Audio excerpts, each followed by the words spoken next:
One's the epitome of the high-energy 90s family flick. The other is a subdued meditation on the simplicities of life from the great Studio Ghibli. The Borrowers. They Remade It.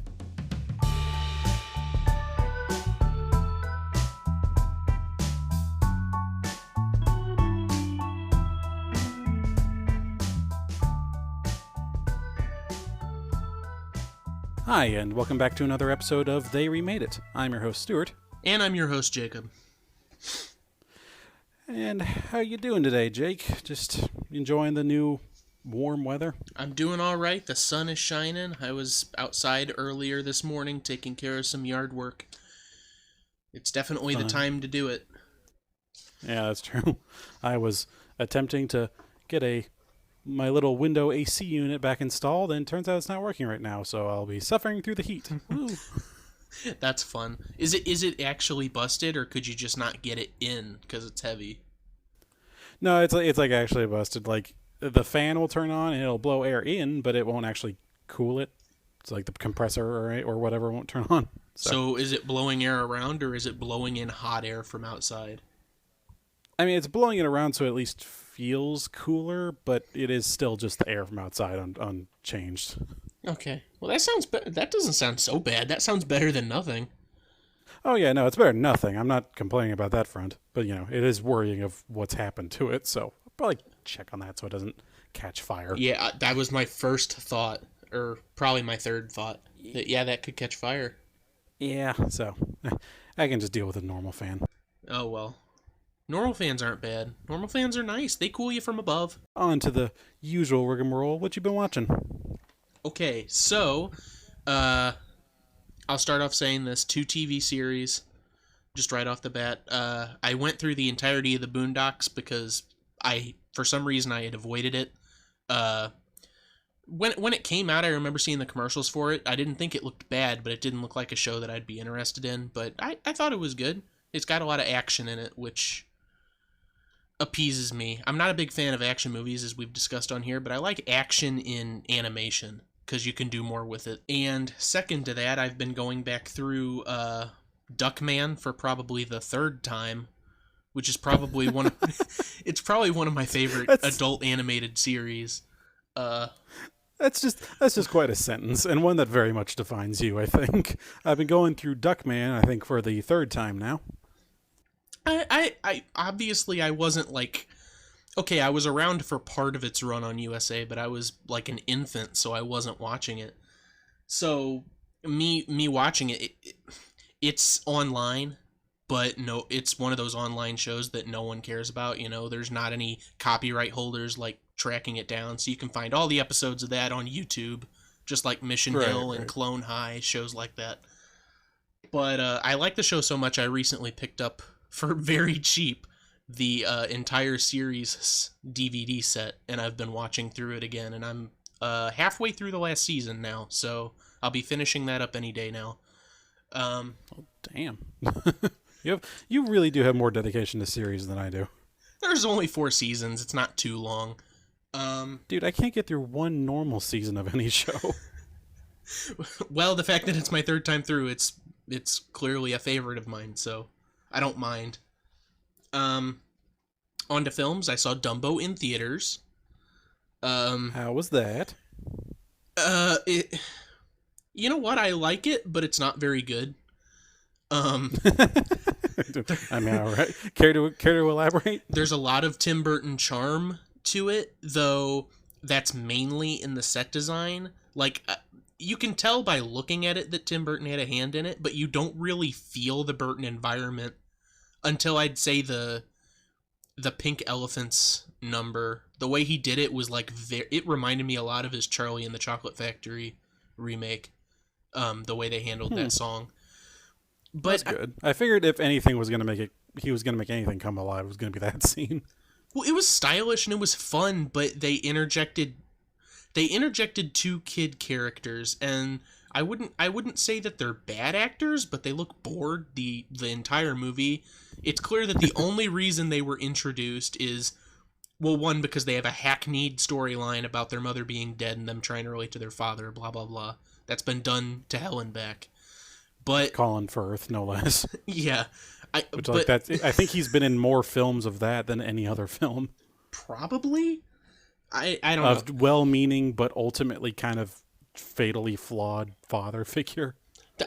So they have that storyline in there, but the main reason that the kids are there is, I guess, that either Disney or Burton or whoever decided they didn't want a talking mouse to be the focal point, or not the focal point, but the driving point of the movie. So they have these kids to speak for Dumbo since he's an elephant that can't talk. So they just like explain his emotions. He'll be like lying in the pen, and the girl's like, "He's sad now." They literally say things like that verbatim the whole time. Like, he can do it. It sounds like I know he can, and that really drags a lot of the movie down. it's the world's worst hype crew. Yeah, they don't even care. They really don't care. Even when the girl's in danger, she looks like Wednesday Addams. She's always tired and upset. But it's not part of her character. I don't think it's supposed to be. She wants like to. Wednesday Addams is at least very much dedicated to that point. So a main character, Dumbo cast now. A main characteristic of this girl, primarily. I'm not saying a lot about the boy because he honestly doesn't do a lot, but he's always there when she's there. He just doesn't say much of anything. But her main driving point is that she wants to prove that Dumbo can fly through the scientific method because she wants to be a scientist and she doesn't want to be in the circus anymore. Or she doesn't want to live the circus lifestyle anymore. But none of the characters, especially not her, explain what she means by scientist. She looks up to Marie Curie, so I imagine some sort of chemist, but she always just says, "I want to be a scientist." Okay, what does that mean? What do you want to do exactly? It's just like that super generic, like old, like 1930s kind of term of it, where it's like, I'm going to do the sciences. Maybe it's apropos because that's around the time frame that it was set in. It was like 30s and 40s, right? I'm sure they had something on the screen. But like, they knew there were different kinds of scientists, and at the very least, people would have known what kind of science they wanted to do. Just saying science, it's still not great. It's just, it just kind of feels like just a lazy option. That's what I'm thinking. It is worth noting. noting. A lot of that movie was the lazy option. I don't necessarily want to say that, but I know that it's probably true, just because the story isn't very well written. But and the fact that it literally is just a hard remake, another Disney live action remake, which are going to be because of. Like I loved Beauty and the Beast, but my God, because of how successful it was, it gave them a green light to just keep cranking this shit out. Like, we're not going to see an end of this kind of thing for probably well over a decade. If there's one thing that I will say about this new Dumbo movie, it is not a hard remake at all. I'd say like after the first 20 minutes, it like derails into Crazy Town, and just things kept happening.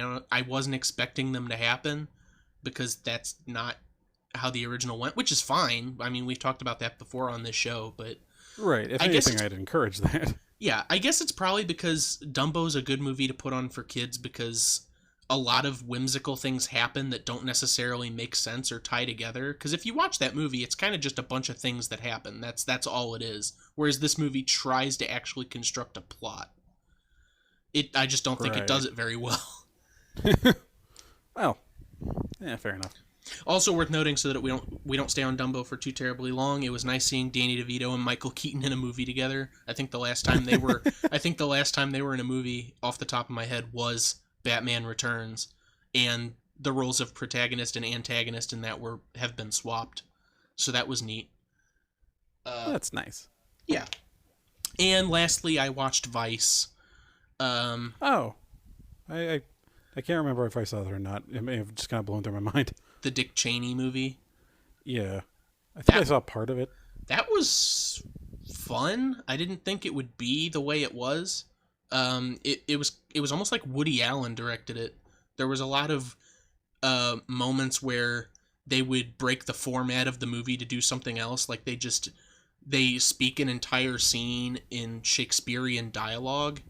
And there's moments where the characters will look directly at the screen and address the audience. It's really strange. I didn't think that's what kind of movie it was at all. I mean, it's by the same guys who did The Big Short, which Oh, that was a framing thing that they did in that movie as well. I've never seen The Big Short. It's actually pretty good. All right, maybe I should see that. But anyways, let's move on to you. What have you watched? Yes. Surprise! Like, I've watched a couple movies. I'd watched. What was it called? Oh, The Town with Ben Affleck. It was this.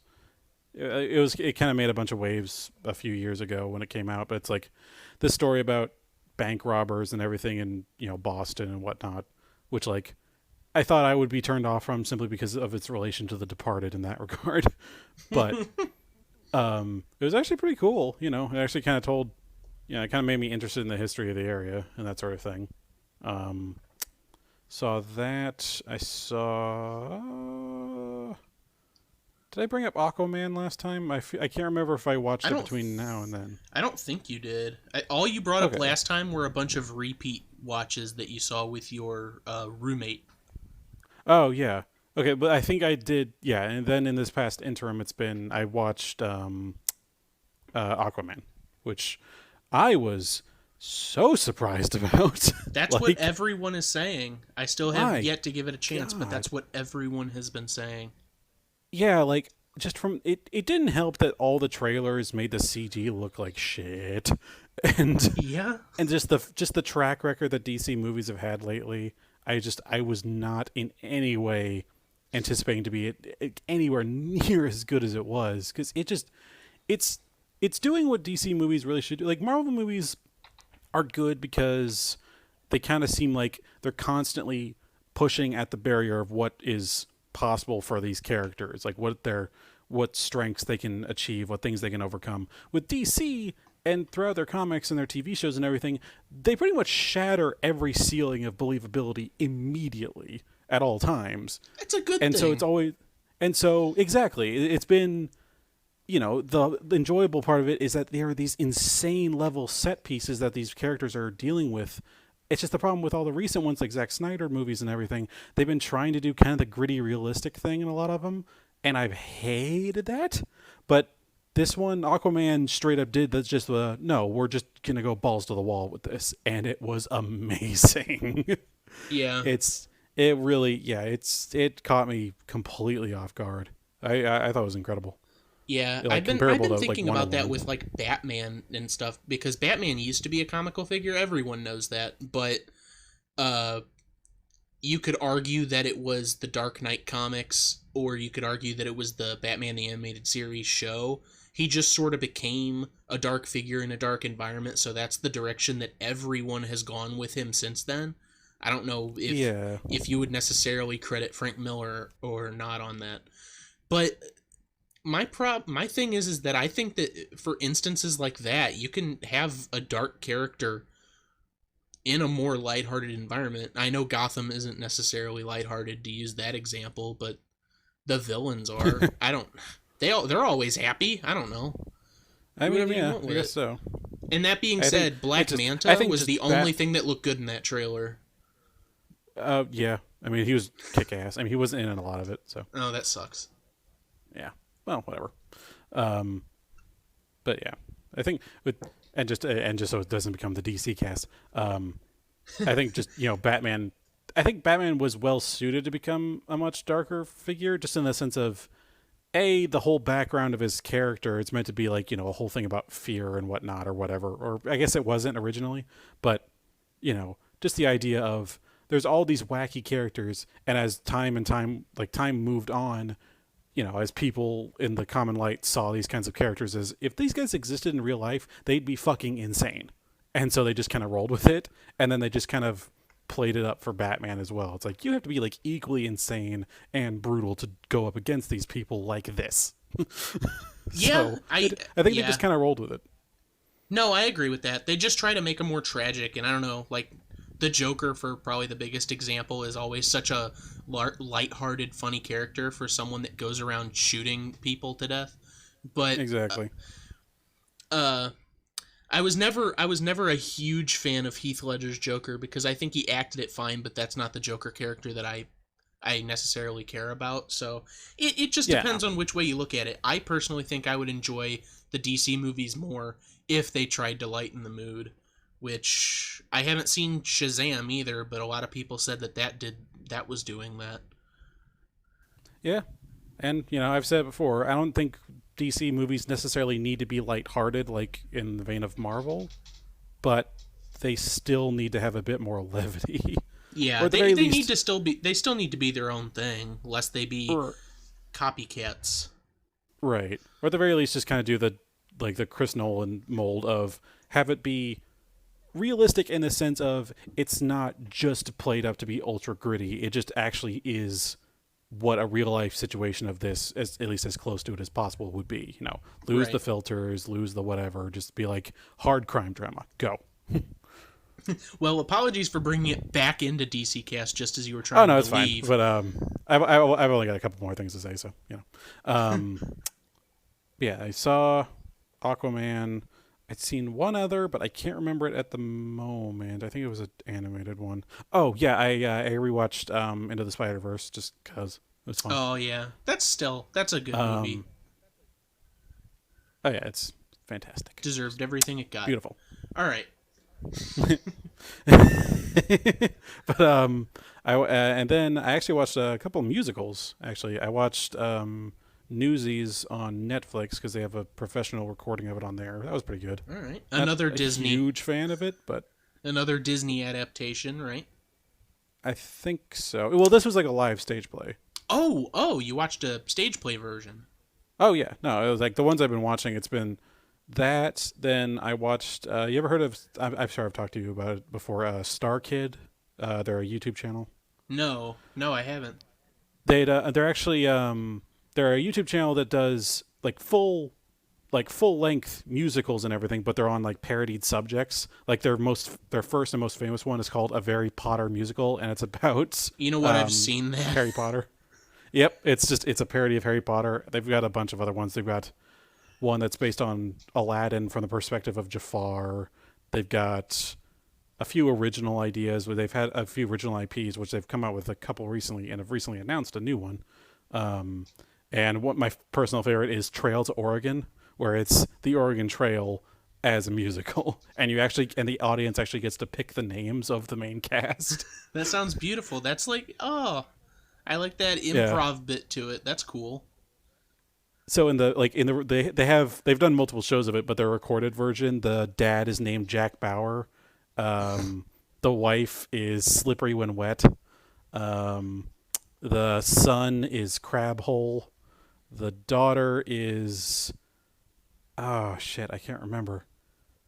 That's all right. No, I think she might be. I don't know. Either way, Yeah, and then there's a grandpa who's called Titty Mitty. that sounds lighthearted and fun.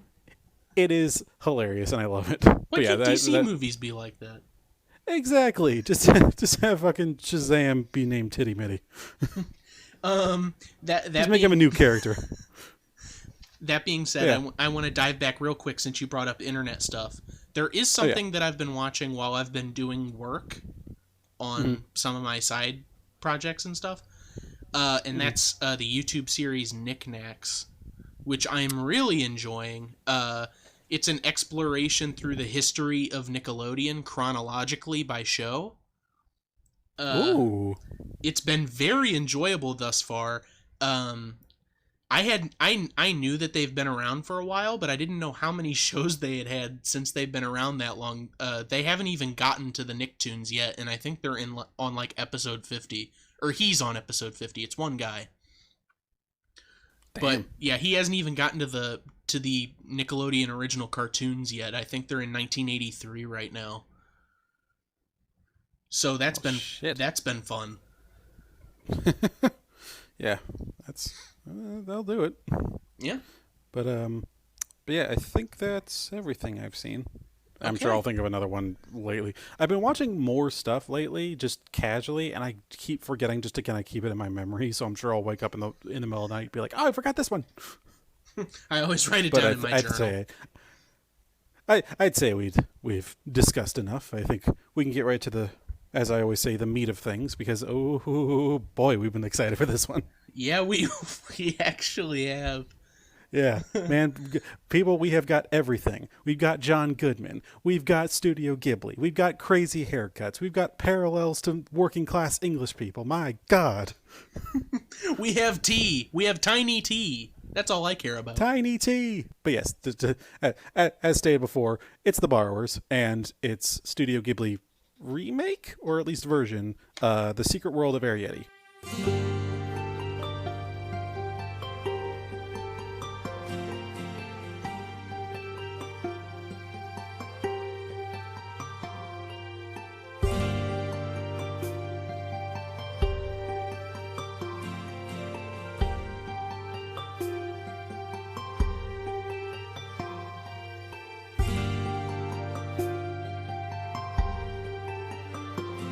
So this one will be kind of a soft remake.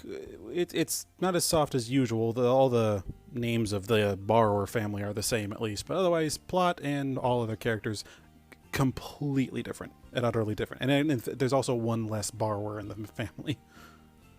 So, starting with 1997's The Borrowers, directed by Peter Hewitt and written by Gavin Scott and John Camps. We witness the scattered life of the Lenders, a typical American family living in England, I think. I don't know if it ever explicitly says, but everyone else in the film is English, other than John Goodman, but we'll get to that.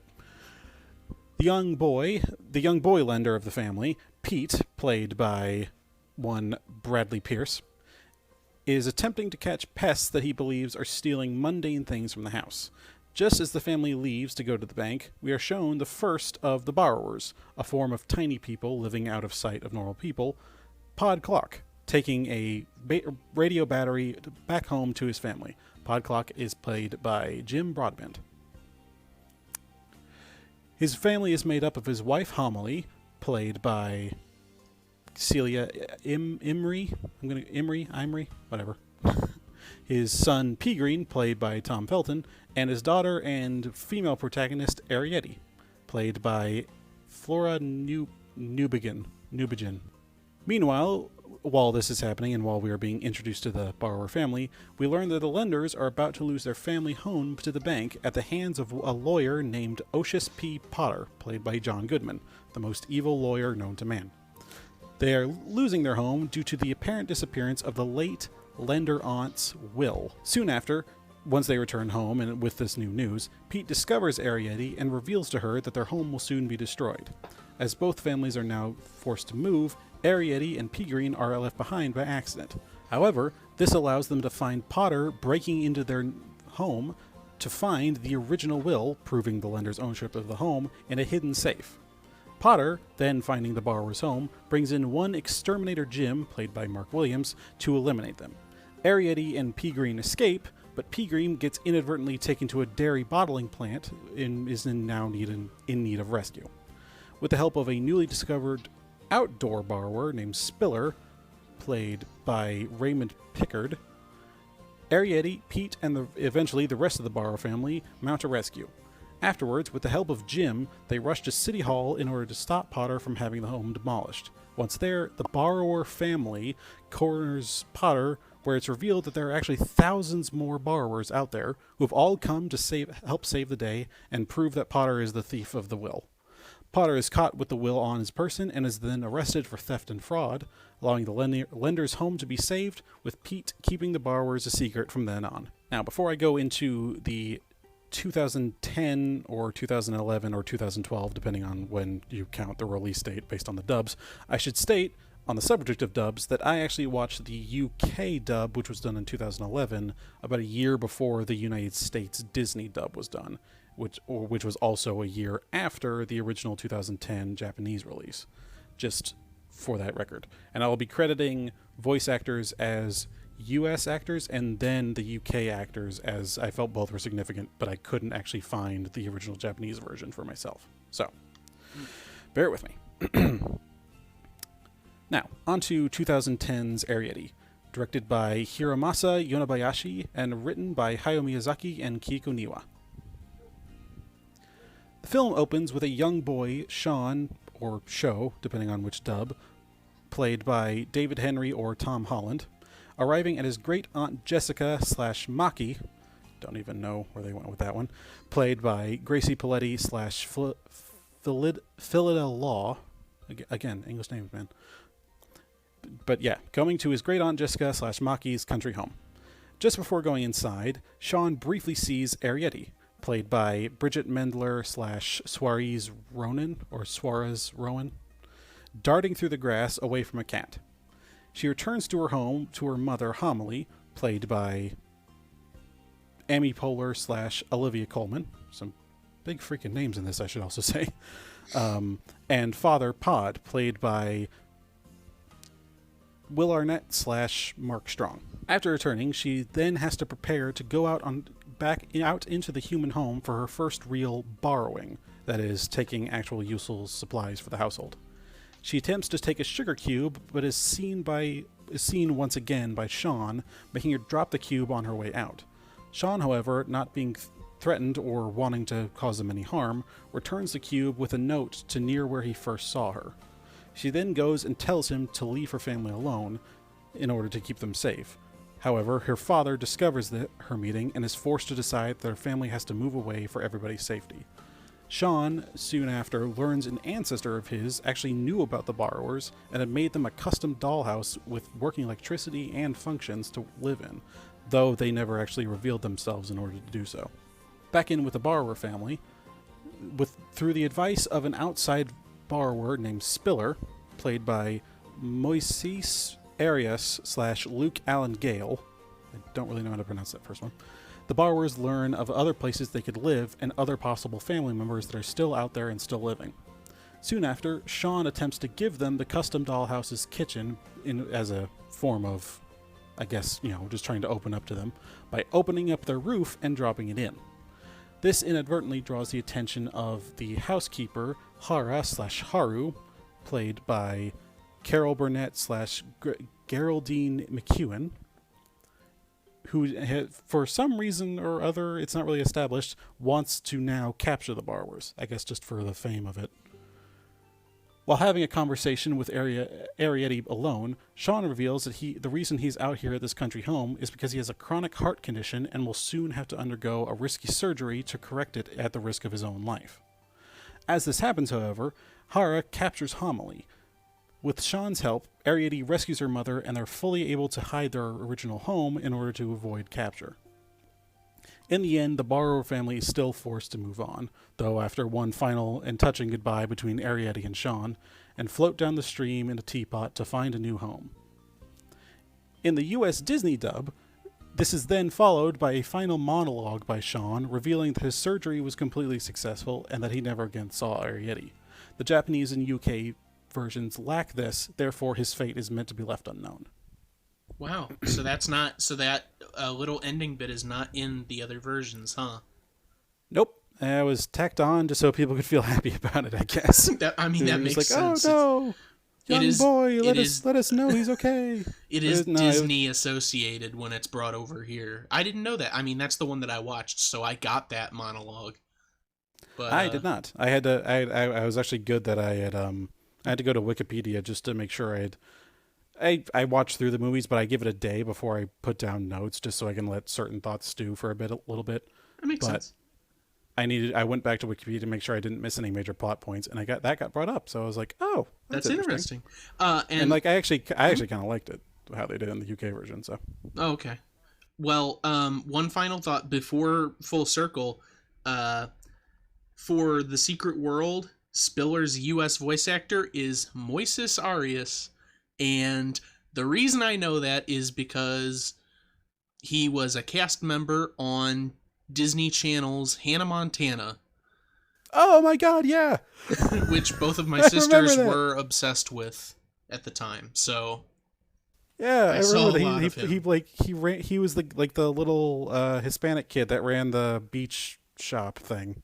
I thought I was flexing some knowledge. You remember more than I do. I mean, like I remember seeing his photo and I was like, where have I seen him? And then you brought up the show and I was like, oh my god. Yeah, yes. So that's fun. Yeah. So with that, we'll move on to Full Circle. Not a big one this time around, but we'll do it anyways.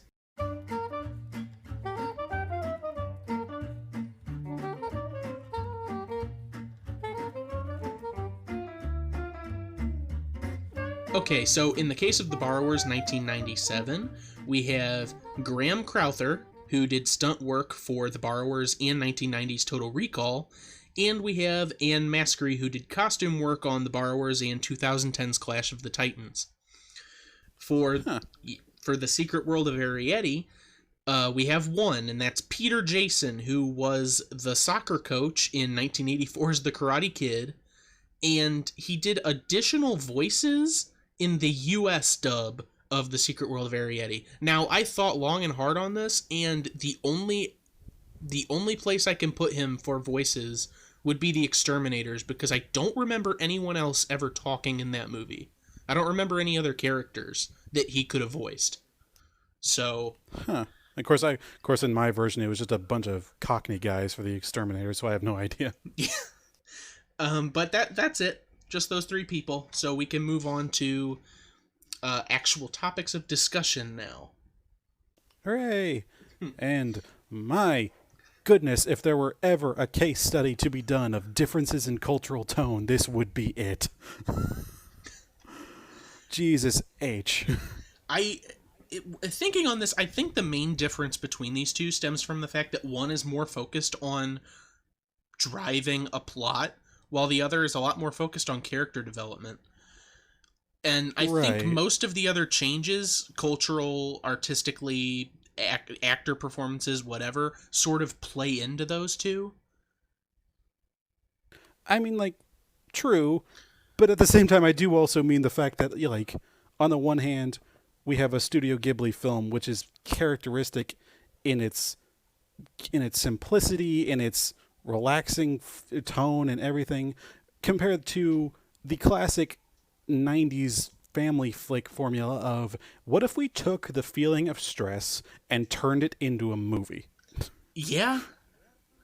It is I've never been able to be a huge fan of those kinds of that style, just because I get secondhand emotions a lot, and it just gets me up the wall. I'm like, oh god, this is a horrible feeling. It's still fun. I still loved it, but still. I think John Goodman does a lot to play into that. It's a lot easier in those types of movies to latch on to a character that is angry and screaming, because they sort of embody the chaos that surrounds them. And I think he does a really good job of acting as a conduit for all of the insanity that's constantly happening. That is a good point. I didn't really think about it like that. It's just it's just interesting to see the differences between these things. Yeah. It's interesting to see that Ghibli even picked up this film at all. It seems, isn't it originally a British story? Yes, it is. And the original version, which we talked about this off recording, I think is like from the 70s or the early 80s, was also I thought it was even older than that. It might have been, but that was also a British production based on the book. So it's a heavily British property. And it makes sense. Like, I even, at least for, visual symbolism, it definitely felt like, at least in our version, like the 97 version that we watched, it heavily implied that these are just meant to be like, kind of the salt of the earth working class types, just like, very, like, kind of ostracized types. They're all, literally every single one is a bucktooth redhead type. They're all wearing like, worn down second to third to fourth hand clothing and that sort of thing. Literally like even the concept of borrowing, it's like, if you're a well-off person, you just buy stuff. But if you're, in a big community and you have to work among each other, you tend to be borrowing this bunch of stuff back and forth. That being said, that's one thing that I almost immediately groaned at is, I don't know if this is based on the original book or not, but the fact that the main family's last name is Lender was really groan-inducing. Yeah, that was a little much. That, I mean, I'm sure on the one hand, that sounds like, something an old British book would have done originally, and I wouldn't have actually minded it that much. But hearing that in just like a modern American film that's very much not trying to send a grander message, I was just like, all right, could have tried a little harder there, folks. You can lay it off a little bit. We get it. It's like That's on the nose. we got all the ham we need with John. We don't need anything else. He actually legitimately got me excited at one point in the movie. I was enjoying the movie all right. It wasn't like as disgusting as the box art made it seem like it was gonna be. So it wasn't that Right. bad. But I was actually I it got me really pumped, the scene where they're hiding in the wall and he's using the stethoscope to listen, and then what's his name? Tom Felton, the kid. He Oh yeah, he pea green. Pea Green. He sneezes, and then John Goodman goes there, and they blow that hole in the wall, and so the kids keep making noise, and John Goodman keeps going there, and then another explosion, and I was like, this is weirdly getting me pumped. This scene right now. Something about Yeah. that scene in particular, I was all for. Yeah, I mean, in a movie where it's like, so constantly, like, it's constantly just going all to the wall at all times, that when there's actually a bit of, like, even slight amount of built tension, you're like, oh, this is actually pretty cool. Yeah, It's refreshing, yeah, that was fun. That was fun. which was almost kind of needed in the Secret World of Arrietty. Like, I mean, I'll be singing the praise of this movie probably the whole time because I do just so love Studio Ghibli. But like, there also didn't really seem to be any amount of agency among any of the characters. There were very rarely moments where I felt like there were genuine threats, even when they're talking about genuinely bad situations. It's kind of just portrayed in this kind of nonchalant manner. Which is weird because the mother is constantly anxious about everything. So it's Right. weird to have this character that's constantly worried about things that aren't happening, but it doesn't translate to the audience because things aren't happening. Right. And like, and that's not even like a problem of Studio Ghibli's part, because Studio Ghibli, like, obviously, we've talked about the concept of like Ma and empty space and the idea of these more meditative types of films, especially that Studio Ghibli has kind of, basically got a patent on at this point. But even past films have had intense moments and super thrilling set pieces. Howl's Moving Castle, Princess Mononoke. These are, hell, fucking Ponyo even. Like Oh god. they've had crazy set pieces and everything, but this one is comparatively super laid back because it all happens within this little country home, or at least the property of it. It's a smaller cast of characters than the 97 version. Even the family themselves is much more subdued, and which I actually do kind of like in some aspects. Like, I was kind of not on board with the way they were doing all their inventions and everything in the 97 version, because they always just seemed like, all right, like, what the hell? Like the moment where at the end they make a bullseye shot with a what appears to just be a mechanical grappling hook onto a bottle, like onto the bottle cap of Yeah. a milk bottle from, to them, a mile away. Yeah, they have an elevator made out of pencil. Yeah, it's just like, just no big thing of it. But then you'd see in Arrietty, everything that they do is actually very realistically realized. You actually see how everything works. They have a little lift that is, made up of a tense, like a spool that you can actually retract, like of a window blind that's attached to a rock counterweight that allows you to go up the interior of these walls. You see, when they're making tea, you see that literally at that small a size, tea is actually just put out in individual droplets that fill an entire cup. And it's really cool seeing them work on all this technology and everything, or technology, work on all these contraptions, because they're very simple and very realized for this essentially scavenger family. And it's really cool. Yeah. But um it's those moments are kind of have to play second fiddle to just the fact that there's not a whole lot going on. yeah, I want to bring up they do have points of conflict where things happen, but with the exception of the last 20 minutes of the film, which is when things actually start happening, Mm, most of the big climactic uh whatever stuff's going on, it doesn't affect too much. right. Except by the way of characters, it affects the way the characters interact with one another. When the bird dives for her and gets caught in Sean's window, it's the first point of contact because he has to rescue her, and now they've had contact that feels more intimate between two characters that, well, one character that shouldn't be liking this human being, as it's called. Um, or later when Sean Cho goes into their house and lifts up the kitchen and replaces it with the old one, which is sort of like another character moment. He's trying to help and they don't understand or are not appreciative of it when they do understand. Um, it's mainly stuff like that.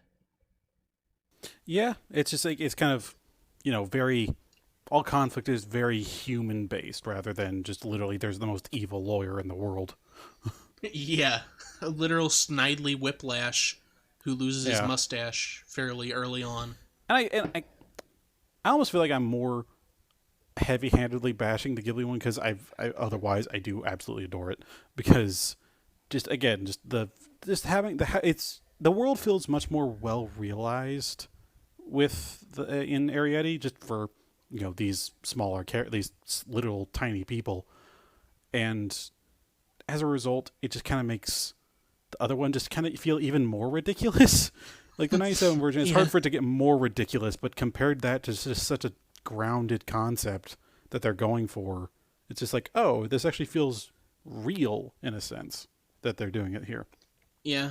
But it's I, just the problem with it is that it is you do actually kind of see it struggling to actually have its own agency and plot in certain cases because I briefly I mentioned it in the synopsis, but the ending, like the third act for Arrietty, it has the housekeeper all of a sudden just be convinced not only of the borrower's existence, but of this this consuming desire to actually capture them.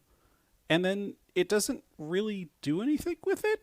Like she just kind of offhandedly mentions to an exterminator or like to a delivery guy that she believes there's little people living in her house, and it cuts away as she's trying to find an exterminator. And it is there ever a point where it actually establishes why she wants this? Because it never states like, oh, my family used to live in this house, but we lost it to this new family.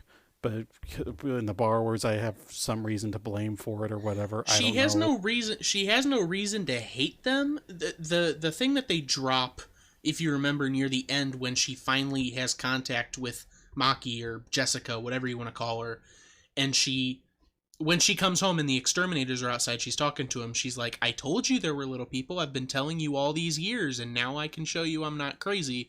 So I don't know why she Oh wants them yeah. dead, but it seems like most of her drive, at least they tried to explain it away as she's seen them before and she's brought them up before, but people think she's crazy.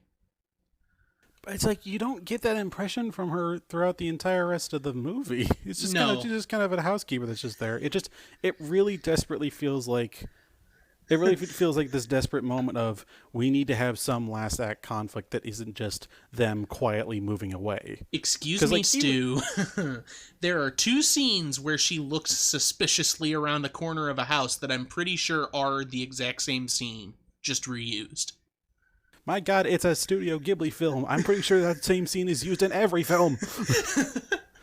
Every single one has the same tropes. It's got the thing where someone is like really attentive or angry, and all of a sudden their hair just kind of extends. Oh my god, I was gonna bring that up because that's the one thing about Studio Ghibli animation that I've has always bothered me and I've never really cared for is when the hair stands up due to anger or fear or in Spiller's case near the end of this movie focus, like he's focusing on shooting Sean or Show and his hair is like raising as he's aiming his bow. I've never liked the hair raise. Never. I think it's I think it's meant to be like, and I had read this theory before. Well, not really theory, just kind of analysis of Ghibli films. Is that's a lot of the visuals in the films are meant to portray how something actually feels versus how it necessarily looks.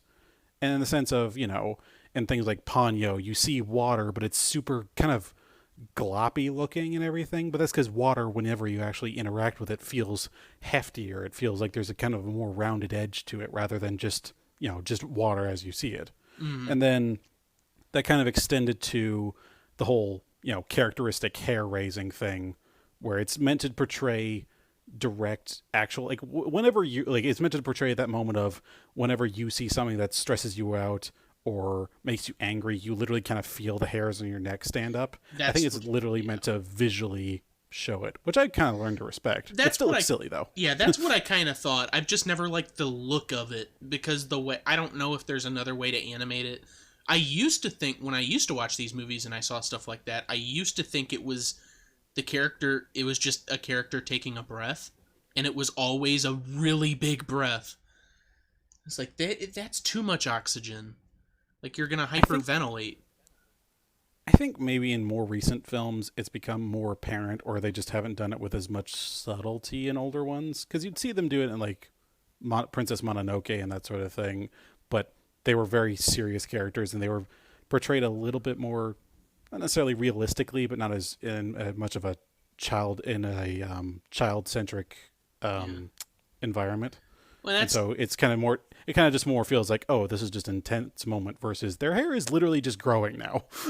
Yeah, and that's not necessarily, like, Princess Mononoke and, like, Nausicaa, Valley of the Wind. Some of those early Ghibli / Miyazaki projects are not nearly as cartoony as what we get with Ponyo or Arrietty or elements of Howl's Moving Castle. So I think it's more apparent in some of the even if it's serious, some of the more sillier animated things that they've done. I guess it just has to do with, whenever the studio became more part of the mainstream and was being, posited as, it's a cartoon company and that sort of thing. But then people started watching further and further back in their collection of movies, and they were like, oh God. Because, like, even me, the first Ghibli film I saw was Spirited Away, and that shit gave me nightmares. That's awesome. It didn't help that oh, it was incredible. It didn't help that I was homesick at the time when I saw it, and so that is not a good mindset to see your first Ghibli film. Especially not one with witches, like... Oh, yeah. And just, like, multiple scenes of, like, either straight up, like, gut-wrenching and literal gut-spewing vomiting, and moments of, like, some of which even include blood. So that's not a great thing to show a 10-year-old kid that's home with a fever. If you're homesick and you're watching a Ghibli witch film, you should probably stick to Kiki's Delivery Service. Don't watch Spirited Away. Don't watch Howl's Moving Castle. All of the movies they've done with witches in them. Yeah. Weirdly enough, the only one I haven't seen is Kiki's Delivery Service. That one's nice. Of those three, at least. It's sweet. You know what? Kiki's Delivery Service is probably the first example of a Ghibli film I saw where the hair stand thing happened, or where I noted it happening. I think I noticed it first in Ponyo, which I hadn't seen a lot of. I'm sick of talking about Ponyo. I haven't seen. At that point, I hadn't seen a lot of the other ones. So, funny thing, I actually, after we did Ghost in the Shell, I did want to touch on more anime, and the only real, like, heavy hitter I could think of was Studio Ghibli. I'm surprised about Arrietty. I didn't know that it was based on this pre-existing property, so I was kind of worried that we wouldn't get to touch a Ghibli film. I was like, we could try to do, like, a Little Mermaid Ponyo thing, but I don't really want to. Yeah, and, like, I think it was, like, I can't remember how we came up with this subject for it, because I'm pretty sure you had actually brought up that, just kind of brought up, like, oh, I wish we could do, like, something with Ghibli or just something with anime in general. And then I remember it's like, isn't Secret World of Arrietty based on something? Is there a movie of that? I think that might have been exactly what happened, because a lot of my drive for this is just movies I want to watch or watch again. Because then Because then I think you immediately just started hyperventilating because you remembered the '97 one with John Goodman in it, and you're like, "Oh my god, are you serious?" And then we were like, "Yep, we're good." Yeah, I got 'Cause now excited. we got a 2-for-1 on this one. And here we are. Yeah, talking about at this point mostly Arrietty, but we'll go back to it. Well, we talked about the borrowers as soon as we got off the synopsis for a while, so True. it It's goes hard both not to ways. talk about that one immediately. That one's like in right out of the gate, just smacks you in the face. It's just like right out of the gate. Here's a family. They're looking for shit, and they're like, oh no! Out of the gate, it starts off with the kid just setting up this what appears to be a Rube Goldberg machine from hell of just the first solid 30 to 60 seconds is just action and movement of these toys leading up to like one toy getting blown up with what I think is gunpowder just out of nowhere. And then it goes into all that. They have a brief conversation where they're frantic around, they walk out, and then all of a sudden just boom, straight up weird looking clown redhead looking motherfucker comes out from behind a desk or whatever and it's just like dum de dum, I'm getting stuff. It is not going into it easy. Whereas fucking, Arrietty, we have a nice idyllic drive into the country. We park up, we walk into the house, we see a little cat hanging out near a bush, and we see a little person running briskly through the grass back to her little home. It's like, oh, Yeah. this is lovely. This is lovely, and then heart trouble. Yeah, it And was then just it's like, just oh downhill god. from there. Yeah, it's just like, ah.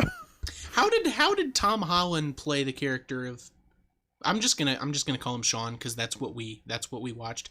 But how did he play him? Because most of the time when David Henry was talking, in the U.S. dub, it was like it felt like he was always about to cough. Like every line of dialogue he had, he was suppressing the urge to cough.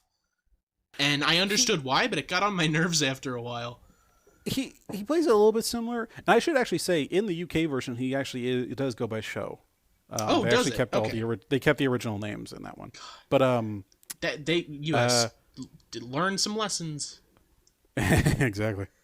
But he played it kind of similar. He kind of played it more just as weak, which made sense. He also kind of played it like kind of almost dark sounding whenever he talked. It was a little weird.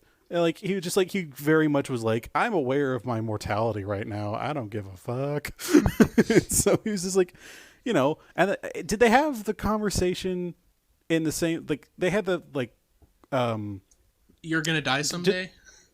basically yeah like do they literally does he in the American version does he literally say you're about to go extinct? Because he says that in the UK version. I don't think he used the word extinct, but I'm pretty sure he said like wiped out, and then she's like, "That's a horrible thing to say," and he's like, "Well, there can't be many left of you. You must be worried about that." But I don't think he says the word extinct. I don't remember that.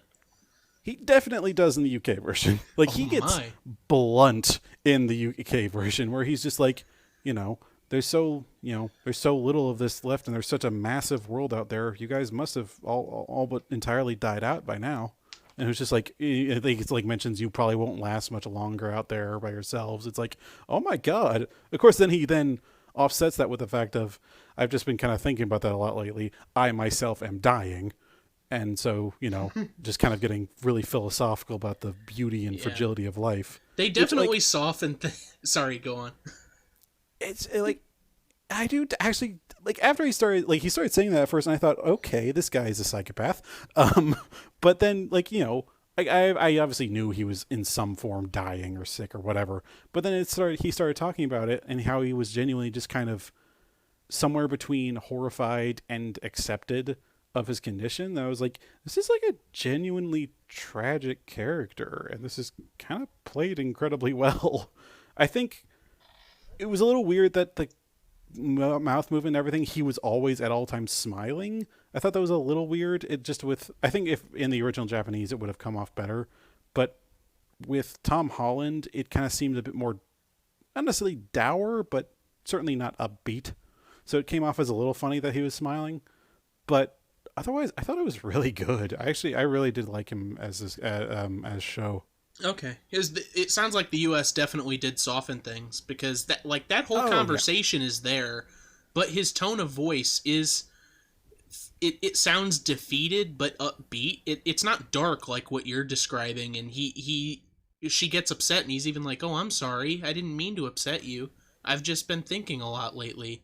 Like, he never sounds like he's in a dark place, like, ever. I mean, he did. I shouldn't say that he sounds necessarily dark in this one either, but he certainly sounds like tired.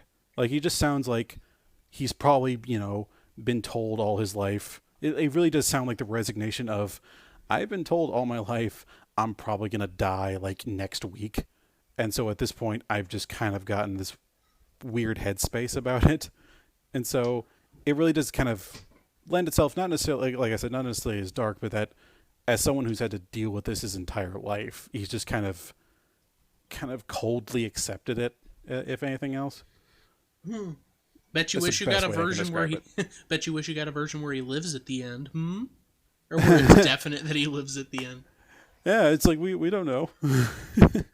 Yeah, I still think I like this version better because I even remember what few lines from the original, from the American dub that from when I had seen it before were definitely different. Like there are scenes, there's a one scene in particular early on where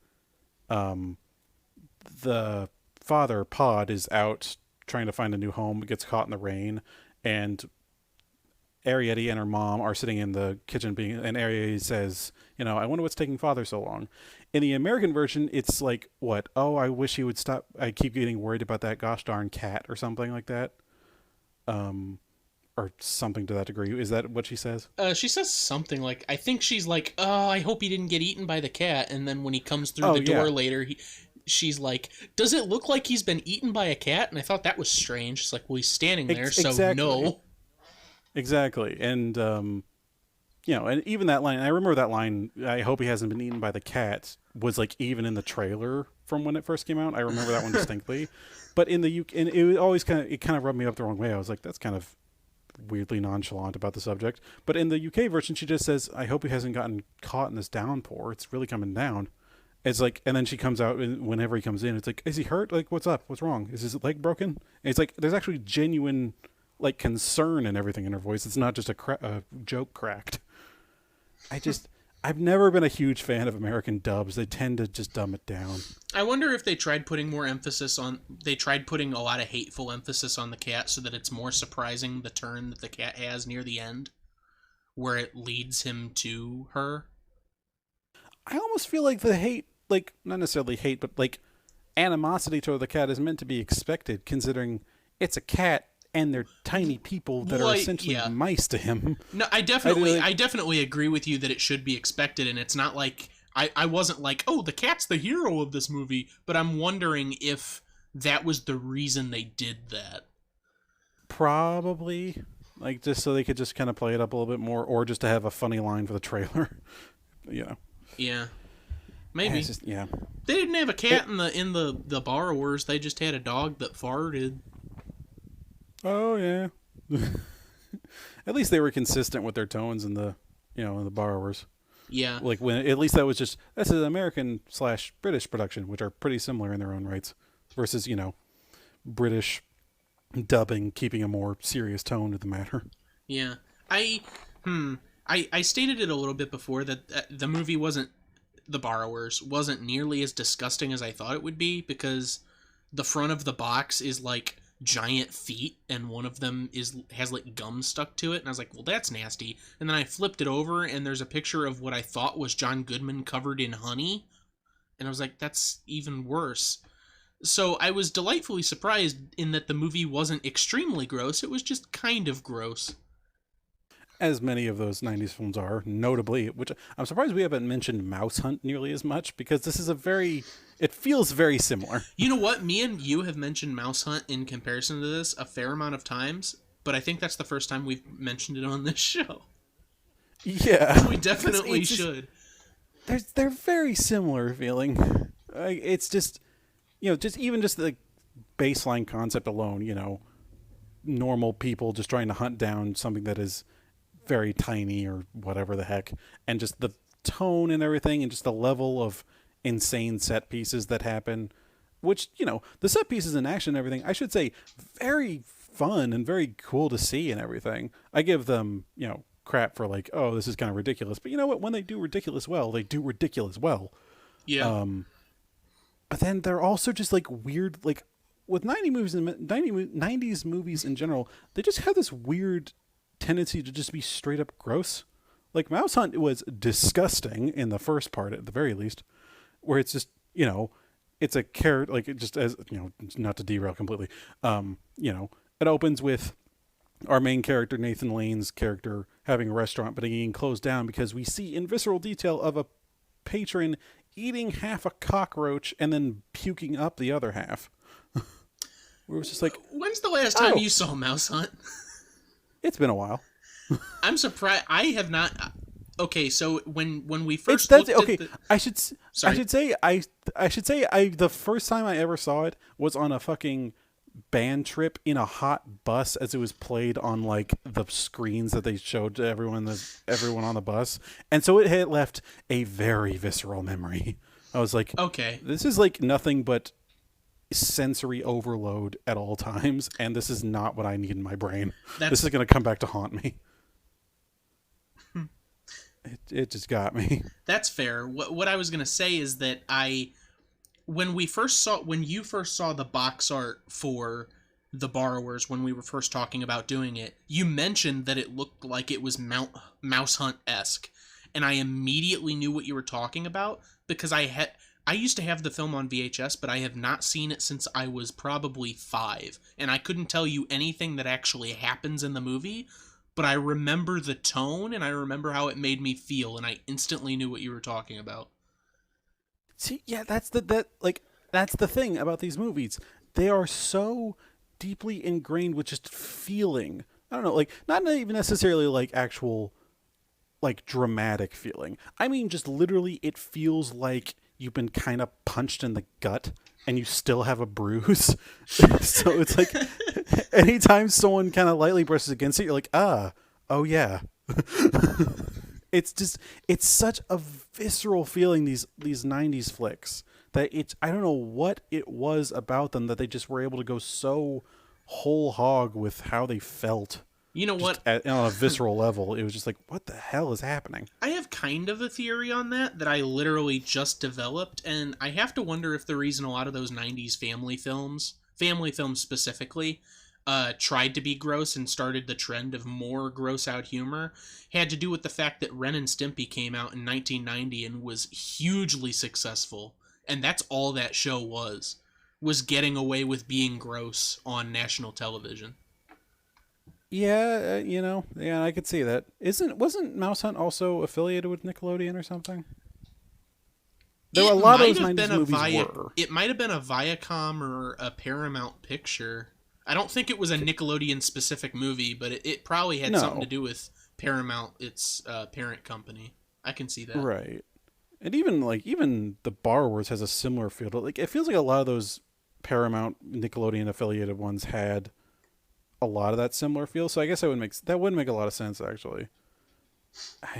I think that really was the time of what can we get away with now that, things are maybe a little bit more lax, so long as we're not doing a lot of the shit they were doing in the 80s, we can kind of do a lot.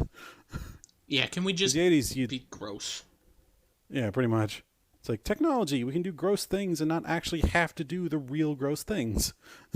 Look, we're sliding through a sewer. Look, John Goodman's covered in old milk cheese. Yeah. Which, that also relates back to, the whole idea of, slime and everything that Nickelodeon did for a long time. And I guess they still do. Yeah.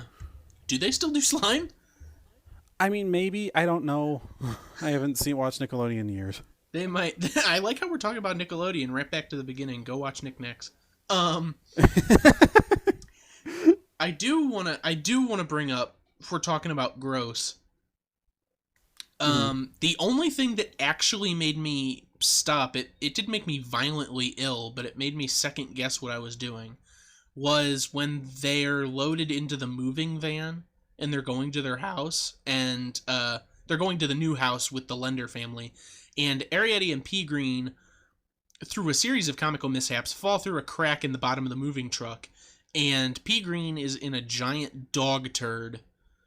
Oh yeah, that was disgusting. Yeah. Like, why? And then he gets ran over and he's cemented in it like a statue. Like, what is this?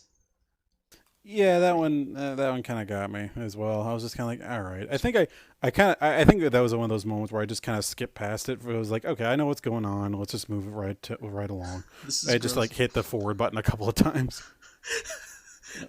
I was just like, skip 10 seconds, and we're good. So did you miss the 5 minutes of Pete complaining about various illnesses in the car? I might have. Yeah, I won't lie. I'm sorry. I Because just like this like he keeps trying to get his dad to stop the car because he has a walkie-talkie with the borrowers in the back, and they keep telling him to get the car stopped, but obviously he's not driving. So he's like, "Oh, I got to go to the bathroom. Oh, I'm faint. It's too hot in here," and he just keeps going on until they get to the new house. Like I would have stopped. I would have stopped like ages ago because it's like he's clearly not turning around for anything or stopping for anything. And even if he did stop, I'd still have to run back. We might as well just get there. yeah. Yeah, no, I definitely don't remember that one. I'm sorry, I do that sometimes. At just a certain point, I have to be like, look, I'm watching this for notes and everything. I'm wanting to enjoy it, but I also know the tone of these movies. I'm not missing anything right now. It's It's like, fair to a I get degree. the gist. It's like, it versus, Arrietty, where I watched the entire thing back to front. I didn't want to skip it, A, because, a lot of character moments, and B, I was just enraptured by it. Like, just I just love the feeling of Ghibli films. Like, I literally even told you in a text earlier before we started recording, it actually brought me out of a depressive spell when I had watched it recently. And like, I go through ups and downs just kind of in general. I don't know what's up with me. I'm just kind of like, hey, today is a good day, and the next day I'm like, oh no, it is not. And then, you know but I literally just put this film on, and I was just like, all right, I'm just going to take some basic notes. I'm going to just kind of go right through it.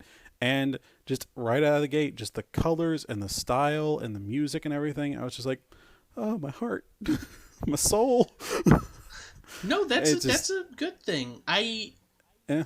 I mean, I like the film. I like the film too. Like the one complaint I have is that it's kind of slow paced, but I wonder Mm-hmm. if it's even that it's slow paced because there are other Ghibli films that sort of have that tone and they have a lack of whimsy that I still, could get into, like uh Whispers of the Heart or The Wind Rises. Have you seen The Wind Rises yet? I know we talked Oh, about you The Wind watching it. Rises. The Wind Rises is my favorite Ghibli film of all of them. I won't lie. Okay, I swore I talked to you like a couple years ago about it. You said you hadn't seen it, so that's why I was asking. But Yeah. well, films like that, they may not be as slow as Arrietty, but they sort of feel that way, at least to me, and maybe it's because there's a lack of that whimsical magical nature compared to stuff like Spirited Away or Totoro or what have you. Or Um even Howl's Moving Castle. yeah, definitely. Um but those films still, a lot of them still have something to it. Yeah, I don't know. it's hard. It's hard to Mhm. put a finger on it. It's the Ghibli charm. I think it is conflict. Now that I think about it, even with the slow paced nature of it, I think it is conflict because in, say, The Wind Rises, there's conflict with the main character's fiance slash eventually wife because she has what is it, heart trouble, brain trouble. She has I constant think fading spells because she's not well.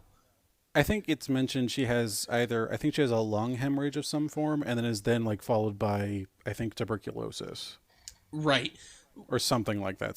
It's some lung disease mostly. Right, and that's a conflict that's played throughout the entirety of the movie, and it directly impacts the main character while it still keeps this slow, at times lighthearted pace. Um, but for like the Secret World of Arrietty, you have a similar instance where a character has a severe illness that is like destroying them, but it doesn't impact the main character as much because she doesn't even find out about it until much later when he tells her, and even then Yeah, it doesn't affect the story at all. Like yeah. I he, mean, yeah, good point. because the conflict is that the crazy housemaid has her mom in a bottle. Like that's the important part of the story. I don't know. There's a Yeah, lot of things to unwrap there. Reasons why you may enjoy it or why you may be sour on it. Overall, I enjoyed it, but there it's are kind of, drawbacks compared to a lot of the catalog of Ghibli. and I think a lot of it can be. Well, this is a generalization. I don't even think it's valid. But I was about to say, like this one wasn't explicitly directed by Miyazaki. He had a hand in writing the screenplay, which should lend something. But you can definitely see the difference between one that directly was directed by Miyazaki versus just one that was just of the studio in general. And that's not to say this, like, again, obviously not to say this is in any way bad. It definitely lacks agency, I guess. I don't know. That's the best word I can come up with for it. Right. I wouldn't say that what you're saying is a gross generalization either. It's actually pretty fitting because there's a reason that the films that Miyazaki directs are generally the most popular. There are plenty of other Ghibli films not done by him that are good, but there's a reason it's not just him as a creator, but the films that he is in charge of tend to have a specific feeling to them. Yeah. Yeah. And I think really even just what I said in my opener, I'm realizing rings more true than I realized, is that it really is kind of more of a meditation than of a true a story of agency in general. It really is just kind of more, this is the situation, these are a unique set of circumstances a certain kind of people have to be in, and this is more just us observing it and kind of more, maybe talking about excess or, the fragility of really just anything, of things in general, just how even the slightest ingress of even good intentions causes this unique and interesting family to be forced to move away for their own safety.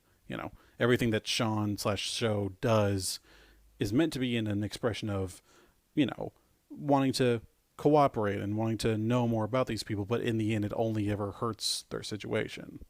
So Yeah. I oh, it's never really feels like an actual story per se, but it's still fun. yeah, that's what I was saying at the beginning.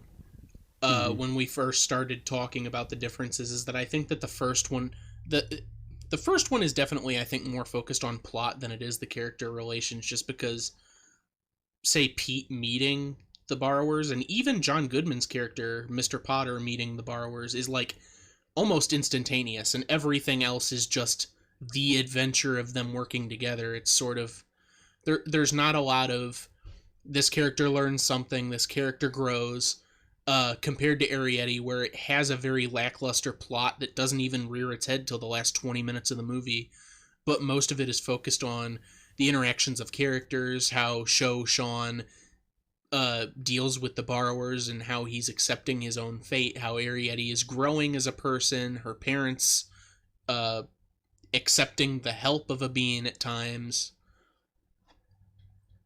Yeah, and that kind of does that does kind of set, like, and you said it best with the borrowers, is that it really, the entire concept of this kind of plot of secret world versus the observable world, the only kind of time the plot actually kicks in with that is when they clash, is when secret becomes non-secret and things have to react accordingly.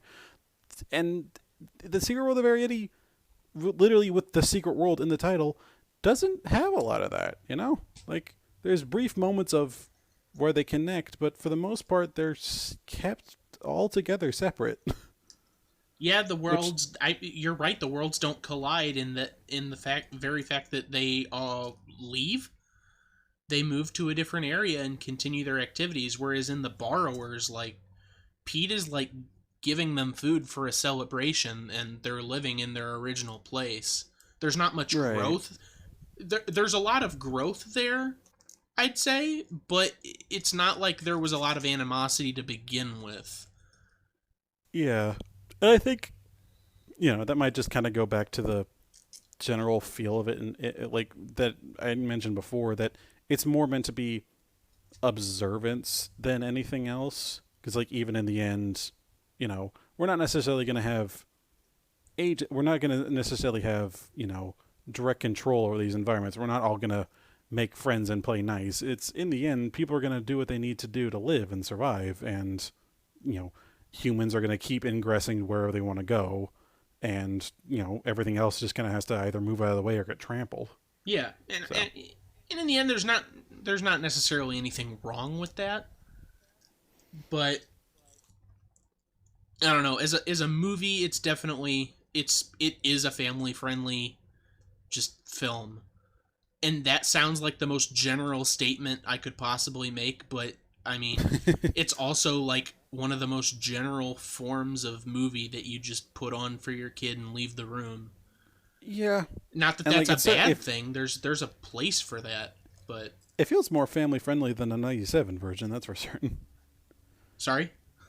It feels more family friendly than the '97 version. In a lot of instances, yes, it does. Yeah, which like isn't like I guess kind of just marks the difference between these styles of films. Just right to the end is that these family films not necessarily all on the level, and were super great just like content wise, but they had action. They were really meant to draw your attention and kind of have some actual, not necessarily thought, but engagement with the situation versus bright colors and simple plot of Arrietty. Yeah. I if I was like scaling these back for The Borrowers, I don't have much to compare it to other than other family friendly movies of the 90s with like what Kindergarten Cop, like Oh yeah. I guess Mouse Hunt, though I haven't seen it in a while. And overall, I mean, Mm-hmm. I don't think it's terrible. It definitely holds a place up there. I think it holds its own against other Oh yeah. movies in that sort of genre, And I guess you could call it. I gave it some crap earlier, saying like it didn't really do a great job in a lot of ways of portraying their size realistically. Like it definitely felt more like these were people wearing costumes and holding full size props rather than they're actually interacting with these tiny things. But they still had pretty good set pieces and everything, and so I'd say it's better in a lot of sense than not necessarily the average or below average '90s flick, but you know, it felt like shit was happening and like shit had actually was actually had some well realized pieces going on. If a little crazy, it was still well realized. Right. That's why I said that I would put it probably near the top of the list for family friendly 90s films, because that is hardly a competition, to be honest. I would say 90% of those are just It is a mind-numbing low bar. trash. Yeah, it is a very low bar. And for It's Arrietty, I like looking at it, and it's definitely a nice film. Like you said, meditation-wise, it's nice to look at. It has good sound. It has a neat ambiance about it, and the character interactions are probably the key driving force of anything that people would like about the film. Um, if I were to create like a BuzzFeed list ranking all the Studio Ghibli films, it would probably be more towards the bottom, but that's not a bad thing, because I've seen pretty much all of the films in their library, and the only one I actively dislike is Ponyo, so I still enjoyed it. Yeah, and even Ponyo is allowed to be given crap considering it basically was just more or less when they just had to do a kids film. Yeah. It was pretty much their second. It was pretty much Miyazaki's like what second to last one. Like I think the only one after that was Wind Rises. Yeah, well, he's making another, because every time he says he's done, he's not actually done. I don't Oh know yeah, when true. it'll come out, but he is in the process of animating another film. Um, Which I'm psyched for. Regardless, Porco yeah, Rosso like too. Porco Rosso 2, that'll never happen. Damn Um, it. no sequels outside of Maya and the Kitten Bus, which I don't even know if that was him. Oh Um, yeah, I doubt it. oh, and the cat comes back, or whatever that was called, the sequel to Whispers of the Heart. Oh yeah, that was a weird one. So regardless, like as a Studio Ghibli film, I think it's a little lower in their catalog. There are a lot of films that they've done that are Oh yeah. better than this one, but like I said, for The Borrowers, it's in a category with a low bar, and with Arrietty, it's in a category with a very high bar. So it's sort of unfortunate for Yeah. it, but I mean, that's the way it goes. it's like, what do we do? The best of the worst, or the worst of the best? Who which like, knows? which I guess it really does come down to just you know personal feel. Like if you don't like Studio Ghibli films, you won't like this kind of film, and if you're not big on high octane family dramas, you wouldn't like The Borrowers. It's just they are just so different to me, and like obviously there are very similar in many ways, but it is just an interesting moment of just different. Like we've talked about, divides across Western to Asian culture with movies, a fair number of times now. It's so interesting to kind of see it taken from the Western and brought into the Asian, and it wasn't done really weirdly. Like it was actually done pretty damn well, at least at the end of the day. Yeah. If lacking the same kind of spice and flair, it certainly made a very well realized world. Which is, again, that's a good thing. Yeah, For all intents exactly. and purposes, it's a good thing. So yeah, I mean, I'd personally, I it's and I always this is always the worst one to be like pick favorites for, because it's like, do I say, because I like both of them, I really do. It's just like I'm also just completely biased. I've grown up with Ghibli films at this point, and I never watched a whole lot of those big family flicks of the '90s, mostly because the vast majority of them are schlock, which is reasonable. Yeah. Even the best of them can still be considered schlock, and it's like I definitely did enjoy my time with Arrietty better, if only just because I felt better when watching it. It's hard to feel any kind of negative emotion with that movie. But it's just it's they're so vastly different to me that it's hard to just genuinely pick favorites. Is that where you Like I've stand never, officially? yeah, like officially, I will say like Arrietty is definitely my favorite of the two. It's the one I Okay. definitely Okay. watch again, but that's not to say I should like recommend this over the other one, because they're so vastly different. They're both worthy of being watched, and like you said, The Borrowers is still of the '90s films among the top 10%, and which is again not necessarily the best praise, but it's still good. Yeah, I I'm kind of in the same position in that I do like them both almost equally, because I think the cons of one outweigh the pros of another, or maybe it just equals in my mind whatever I'm trying to say. Things that one film does good and another film does bad can they flip flop. But It is the yin and the yang. I guess that's a better way to put it. Maybe I don't know. Yeah, I guess so. I For The Borrowers, I kind of want to give the edge to The Borrowers because I was the most surprised by it. Mm. I don't try to go into a film hating it, but I think I subconsciously did, just for the fact that, I don't know, I saw the box art and it made me disgusted, because that's horrible box art, at least for the DVD copy I Oh, have. That's awful. yeah, it was not nice. I would have fired whoever that guy was. But yeah, even with me liking both of these, I don't know that I would actively watch either of them again. There's plenty of other things that I would watch first. If I was forced to, I'd probably do The Borrowers, because I think and, you know, it went by quicker for me. And that's not to say it's based on time, but I was more engrossed because things kept happening. So I was more engrossed by Arrietty because things stopped happening sometimes. and I that's was like, valid too. yeah, it's like I think the two of us definitely we have very similar taste in general with films, but when we get kind of down to the feeling of films, we tend to be kind of more on opposite sides, which I think is a pretty good way to have a film relationship.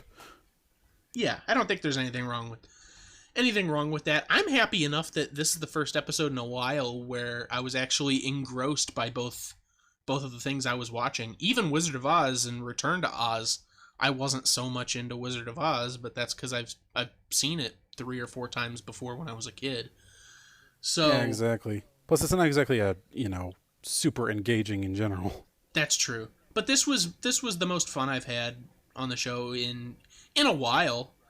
I mean, same. I always have show fun like recording it and discussing it, but sometimes watching the films can be a slog, especially if they're god awful, horrible.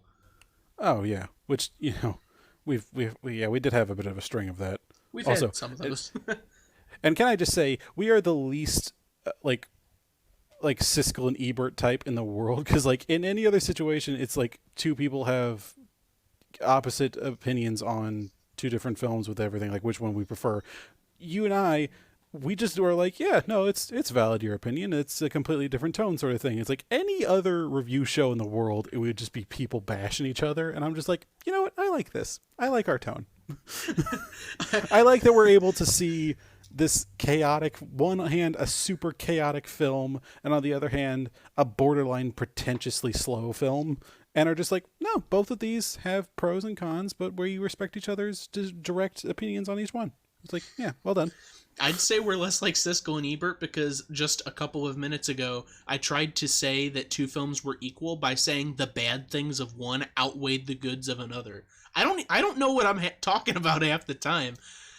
I mean, like, I kind of like, I get the feeling that you have behind that. Like, it's like, it's like they're so like anytime one thing does something terrible, like pretty well, that the other one does badly, then it turns right around and does the exact same thing, but switch sides. That's more what I was getting at. Yes, thank you. Like for every pro of one, there's an equal con of the other. Like it literally is just a yin yang situation, constantly back and forth. It's a tug of war, I think. At least my opinion on these, it definitely is. But effectively, if we threw both of these things into a beaker, what we would get as a result is perfectly clear water. That's the best way to describe it. Which is acid, which is acidic. You know what? Never mind. It's the bar. It's water the isn't acidic, bud. No, I meant, well, if they're going to come together to form a neutral solution, one has to be highly acidic, and the other... Yeah, of course. I think the borrowers fits that. Yes, and the Arrietty fits the very basic one. All right, so if we're going to... with that fucking nerdy comparison. That my God, can you tell we're engineering students? Nerdy. Oh my God. So I'm going to give the edge to the borrowers for the reasons I've already stated, and you're going to give it to the Arrietty for the reasons you already stated. To the Arrietty of Secret World. But yes, I just think it's just a nicer, more pleasant watch, really. That's fair. Yeah. Plus, my own personal biases. Sometimes you just need to put on Planet Earth in the background while you do dishes. Oh, yeah. I do that a lot. Okay. Any final thoughts on either of these in that case? I really wish there were more potential remakes of Studio Ghibli, but I think this might be our only one. Yeah. We'll have to see We'll have to see when those sequels came out. Maybe one of them qualifies. I doubt it with The Cat Returns, but maybe with Maya and the Kitten Bus. I don't know when it came out. Maybe we can do My Neighbor Totoro. But that's the problem. I don't like My Neighbor Totoro. Well, that's the closest we're going to get unless we do something else here. Damn it. Well, thank you, Studio Ghibli, for your lovely film. We will probably make up some excuse later on. I don't know. And thank you, Peter Hewitt, for your lovely follow-up to Bill and Ted's Bogus Journey. It was fun to watch. We could technically call Howl's Moving Castle a prequel to Batman Begins, since he uses the Batman voice in it. Okay, well. That's all I got. I don't know what to say on that, except for at It Remade on Twitter, They Remade It at gmail.com, at They Remade It on Instagram, and you can find us on Spreaker, Podbay, iHeartRadio, iTunes, obviously, Google Play, obviously, and probably a slew of others that I'm forgetting right now. And that's it. We're in all your local markets. Leave us a like. Leave us a review. It can be negative. We won't care. We would love to interact with you guys. Yep. They remade it. We love doing this. We love doing this. We love just kind of having fun with it. But, we want to know what you guys think. They remade it wholesome, organic, just like Grandma used to make. Or just like Grandma used to remake. Damn it. We get the point. Okay. I suppose, as always, I am your host, Stuart. And I'm your host, Jacob. And we will see you next time. Bye.